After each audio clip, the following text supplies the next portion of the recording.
اتبعني وسبحان الله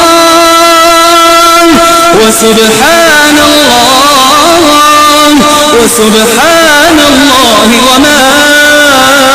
أنا من المشركين وما أرسلنا من قبلك إلا رجالا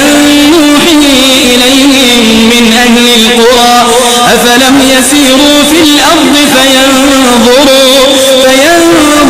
كيف كان عاقبة الذين من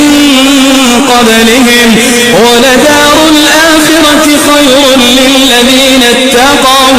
أفلا تعقلون حتى إذا